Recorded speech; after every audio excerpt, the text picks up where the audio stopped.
the 20-year narrative of Greenfleet. I'm not going to go through 20 years, it's okay, relax, but began with a great entrepreneurial idea, which was simply to connect climate action with biodiversity. And we forget that in Australia, this is not only an idea in the late 90s, which was revolutionary, but continues to be. And in fact, my view is that Greenfleet is almost unique globally in the way we go about our business, which could be on one level exciting and another level slightly frightening. So we are quite unique, and we are out there doing something that we have very few benchmarks to work against. Over the years, our organisation has grown and morphed to be where it is today. And our core mission, as Gunther said, remains the same. We restore native ecosystems, and we've planted over 9 million trees so far, which is almost 1 per minute since we began. So Lynn tells me I haven't actually... Boy, I hope that's right. I'm sure it is, I'm sure it is. Almost right, okay. So today we're very much involved in biodiverse carbon offsets. We do voluntary and regulated markets. We own 3 properties, including this one here. And some of you will get a chance, hopefully, to go to the rooftop after these speeches and not play tennis, but marvel at the potential for what we can do in this incredible world's most livable city. So look at our rooftop and think about the opportunities.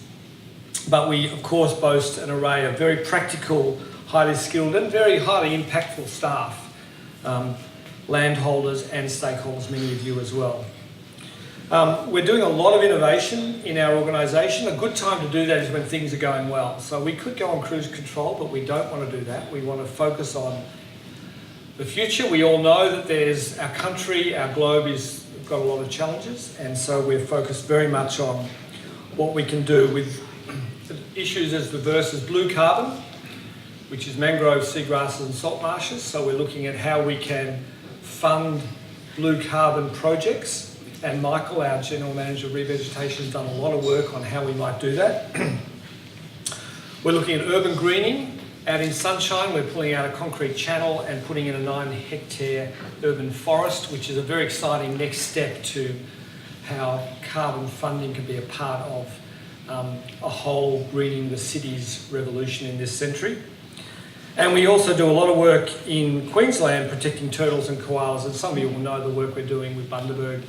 Fabulous project with Walt Disney and Prince's Trust Australia that extends the work we do beyond planting trees to thinking about activating communities. And I think in the long term, this is going to potentially be one of the biggest activities for our organisation. So we've marked recently our 1-year anniversary here in this office. The office change is also about a change in our culture. So we have to get up to speed as well as an organisation, and we're pushing very hard to make sure that we as an organisation are a modern sustainability organisation. I think that there's a lot of opportunity for us to help become an exemplar of what we want organisations to provide staff and stakeholders in the future. So what have we learned? One of the things we don't do very well in our sector is talk about our learnings. So I thought of 4 things that I think we've learned over that 20-year journey. Individual action itself is really important in maintaining hope in our community. We all know, no doubt many of us have talked to our relatives, our neighbours, our friends, people who give up because the politics is pretty difficult and things are hard. So individual action gives us the feeling, and I've spoken to many of you tonight, that we can do something practical that makes a difference. Planting trees that will be around at the end of the century.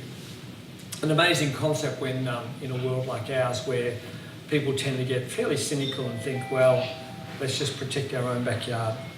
The second is, I guess, that voluntary action is critical in setting the terms and innovating for the future of carbon markets. So none of you have to do what you're doing here. You're all here No doubt the wine and the food played no part in that, but none of you have to be here and none of you have to support us. And it's really important to me that we make a particular conscious effort to do something.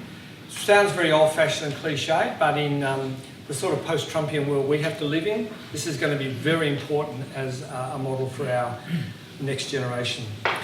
Leaving a legacy is a critical part of what we do as a species, to reach out beyond our own limited lifetimes. So it's very important that we have that, and I think I've learned a lot from Greenfleet about how important a legacy is for all of us. Many of you, either as landholders or supporters, think how important it is that we can leave something beyond our own lifetimes. That's critical for all of us.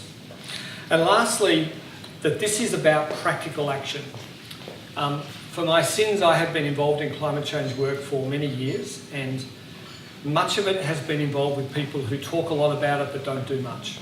And so it's great to see that there are people like all of us who are focused on doing something very practical, putting trees in the ground, restoring ecosystems that will be here for over 100 years. I want to acknowledge that we have many present and past board members here. Organisations like ours tend to move forward very quickly and forget the past. So we want to be an organisation that honours the 20 years of effort from all of you. We have present and past staff, and I would certainly want to acknowledge that. That's again something very important to me in our organisation, and in particular Taylor, Lynn and Greta from the Supporter Engagement Unit who organise this event, so please put your hands together for them. Thank you to because we all know the stress involved in this, and I have to tell you the stress of moving from the rooftop. We're desperate for a storm out there to justify our decision at the moment.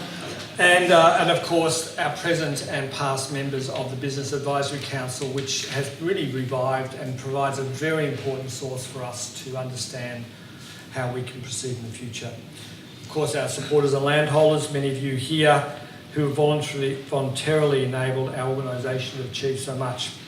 I also want to make sure that tonight we note that our catering is from Street. That's STREAT, which is a for-purpose organisation that helps keep young people off the streets. A great organisation to support, and I hope all of you will keep that in mind in your own events. Andrew Neville, who is a supporter from the Nth Degree Engineering Services, who has given us some extraordinarily expensive French champagne free. We, of course, are a not-for-profit. We wouldn't dare spend such money on such things. So we're going to drink that up and enjoy that, I can tell you. And Dalesford and Hepburn Mineral Springs, one of our supporters for the non-alcoholic beverages, and also Ferguson Blair for the cupcakes. Stephen's here tonight.